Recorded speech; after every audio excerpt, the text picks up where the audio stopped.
What's up guys, Nintendo here once again with a very brief intro. It is time for 5 more Metroidvanias that are must-plays. I've already done one video in this series, I will link it below in the description.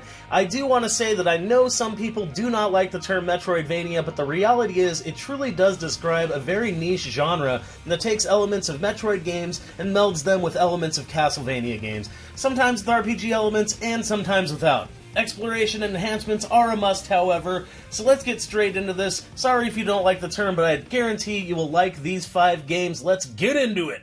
Bloodstained, Ritual of the Night, definitely is the most well-known on this list, but still unplayed by many, so I would argue that maybe it's even considered a little underrated. But Bloodstained is a side-scrolling, platforming Metroidvania with all of the RPG elements you should come to expect since Koji Igarashi wrote and produced it. Much like many of the Castlevania games that he worked on, Bloodstained is a multi-genre marvel, and it is largely thought of as the spiritual successor to Symphony of the Night. You are Miriam, a shardbinder who is awakened after 10 years of slumber as demons are summoned and ravage the countryside. Summoned by the church. The story is quite complex, has several twists, and many characters who are voice acted quite well, as a matter of fact. Miriam starts her journey on a boat to a village and proceeds through a castle, caves, dungeons, and towers, attempting to get to the bottom of the demon summonings while absorbing demon shards that hold abilities. You can upgrade abilities, visit a shop, make and upgrade weapons and armor, and you can even cook dishes, some of which will give you permanent upgrades. Bloodstained is graphically stunning with highly detailed and immersive character art as well as backgrounds and overall scenery. A metric ton of awesome looking baddies and a variety of areas that will blow your mind with their attention to detail. Musically impressive, this game's soundtrack is definitely one of my favorites over the last few years with a ton of immersive, bombastic, and gorgeous, lush-sounding tracks. Bloodstained controls perfectly, looks amazing, sounds pretty as all hell, and with a ton of different modes and even characters to play as, it is definitely one of the best Metroidvanias since the golden age of Castlevania games. An absolute must-play. Essential. Blaster Master Zero is a remake / reimagining of the original game on NES, simply named Blaster Master. It's got a ridiculous beginning, just like the NES version of Jason trying to find a strange frog-like creature and study him, except for in the original he was just trying to befriend him, I believe. But you enter these crazy underground caverns, you eventually discover Sophia, which is a mech / tank vehicle that you start to pilot, and eventually in this game, which is different from the original, you actually find a new character named Eve that is basically the mechanic for Sophia, which is your mech. And so that gives it a whole new spin, but overall it really does feel like the original. You've got side-scrolling view where you're using Sophia as a tank that can also jump and fire in a couple different directions, or pretty much all directions. Jason can also leave Sophia in order to explore and enter dungeons. Once you get into the dungeons, it's a top-down view, and you get a ton of weapon options once you're in this view. As you get hit, you lose weapon options until you're eventually left with a pea shooter, but it's really cool because it makes it kind of strategic. Some enemies are definitely weaker to some weapons, and some enemies are definitely stronger to other weapons. The controls are great, they're precise, and the controls are leagues better than the original, which I would hope so, going from an NES game to a more modern game. But yeah, the controls are great, the music is absolutely fantastic. It's even better than the original. The graphics are really well done with fantastic pixel art and really well done backgrounds. Enemies are well animated and there's a ton of enemy variety. But overall, it's just kind of an amazing experience. You get a map, which is very, very handy, and all of the areas look different. They have different themes and color palettes, and as I said, it's a really good experience that not only felt nostalgic, but it kind of felt brand new at the same time. And it's worth noting that there's not just Blaster Master Zero, but there's also Blaster Master Zero 2 and Blaster Master Zero 3, so it's an official trilogy now, and if you like the first one, you know there's plenty to sink your teeth into, because the second one I have played and it is fantastic. The third one I can only assume is just as good, so if you need some side-scrolling Metroidvania action, but with variety where you get to control top-down view and you're in a mech, I mean, this is what you need. If you haven't played the original Blaster Master on NES, it doesn't matter. You can jump straight into this game without knowing anything about it. Definitely worth your time, an amazing experience for sure.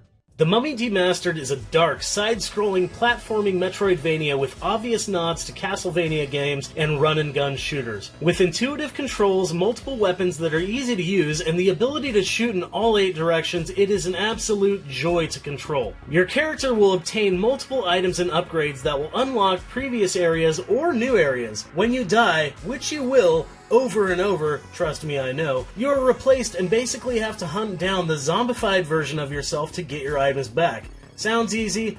Is not. Mummy Demastered has an intricate, dark, and cyberpunk tint soundtrack with throbbing beats and drenched in atmosphere. It definitely leaves a mark on the listener, reminding a bit of a love child between Dex, Shadowrun, Metroid, and Axiom Verge. It is memorable to say the least.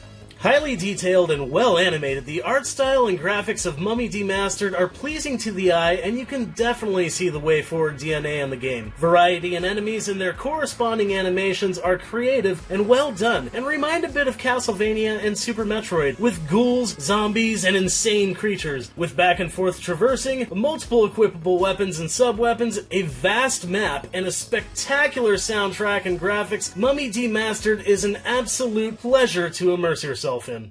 The seemingly little-known adventure game Agolos takes players on a nostalgic journey through a beautifully crafted 2D world reminiscent of the golden age of gaming. With its charming pixel art, engaging gameplay, and amazing soundtrack, it truly captures the essence of classic adventure games. The pixel art in Agolos is a true standout. It's colorful, vibrant, and evokes a sense of nostalgia while still feeling fresh and modern. The environments are well designed, each area having its own distinct feel and atmosphere, and it truly is a nice game to look at overall. The gameplay is where Agolos truly shines. The controls are tight and responsive, making combat and platforming a joy. The variety of enemies and bosses keeps things engaging, requiring different strategies and tactics to overcome them. The progression system is well balanced, providing a sense of accomplishment without feeling overly grindy. Now that's not to say that you won't grind, you certainly are going to have to grind in some areas of this game for sure. There's a nice weapon and equipment screen where you can equip swords and bows. You also have a variety of spells. There's armor such as helmets and boots and actual armor. And, you know, there's a lot of upgrades in this game. Some of them have elemental affinities such as fire and ice. So if you have fire armor on, you're going to be more resistant to fire, and so on and so on. But it's a really nice system, and it's easy to grasp, and there's not a ton of weapons and armor to have to wrap your head around. The world of Agolos is open and inviting, encouraging players to explore every nook and cranny. There are secrets to discover, and the non-linear nature of this game allows for a sense of freedom in how you approach your objectives. However, some of the areas can feel a bit sparse, I will say that. They can be a little lacking in depth in some areas as opposed to other areas in the game. Some areas are just not as populated with people or even creatures, and some areas are just swarming with enemies. While the story of Agolos is not groundbreaking, it certainly serves its purpose in driving the player forward and giving a true momentum towards the end of the game and progression and making it feel like you are accomplishing things. The many regions in Agolos feel distinct, and there's definitely a nice switch between color palettes between regions. There's quite a bit of enemy variety, not a ton. This is kind of a smaller game, and it is kind of a budget game as well. I believe I paid like $3 for this game, so definitely worth the $3, but you're also not looking at a AAA experience here with like 200 different enemies. They are bright and colorful and fun to look at, and it's a pleasure beating the crap out of all of them. The soundtrack in Agolos complements the game perfectly. It's catchy, upbeat, and it fits the retro aesthetic perfectly, and is something that I really actually like listening to on my own when not even playing the game. It just has a great retro feel to it. It really sets the mood in each area, and the sound effects are also really well executed, adding to the overall immersion of the entire game and experience. Do you like Metroidvanias? Do you like adventure games where you're going back and forth and having to unlock areas? Agolos is a love letter to classic 2D adventure games. It successfully captures the essence of the genre while adding its own unique charm. With tight gameplay, beautiful pixel art, and a well-designed world, it is a must-play for fans of retro games. Strider Hiryu, a Japanese exclusive release for the PS3, reimagines the classic ninja action of the Strider franchise with a modern twist. The gameplay offers players a lightning-fast combat experience that perfectly captures the essence of the series while seamlessly adding new elements to the classic gameplay. Controlling Hiryu feels incredibly responsive, allowing for precise strikes and agile movements. The non-linear level design encourages exploration, rewarding players with hidden secrets and upgrades that allow you to progress further in the game. Visually, the game is stunning, seamlessly blending detailed 2D sprites with more modern visual effects. The environments, ranging from neon-lit cyberpunk cityscapes to expansive industrial complexes, are a treat to look at and immerse yourself in.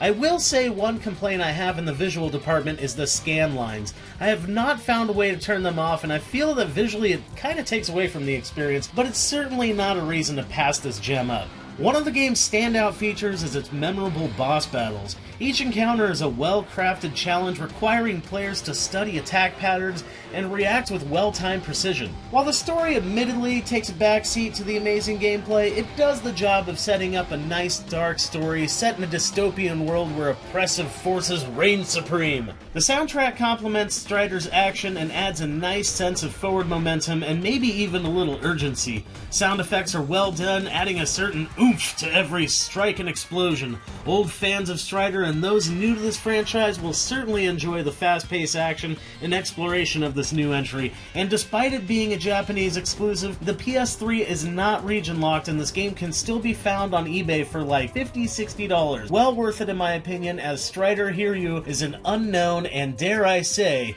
hidden gem. Highly recommended. And that is it! 5 more must-play Metroidvanias for you to sink your teeth into, all worth searching out, all worth giving a shot. Thank you very much for watching. If you made it this far in the video, as usual, give a yeehaw! And be sure to leave a comment, like, subscribe. Those are the best ways you can support this channel, and if you subscribe, you'll know when the next video comes out, and there will probably be another 5 Metroidvania games that I will talk about in the future. Thank you guys very much for watching. You guys rule, much love, and keep rocking the retro games.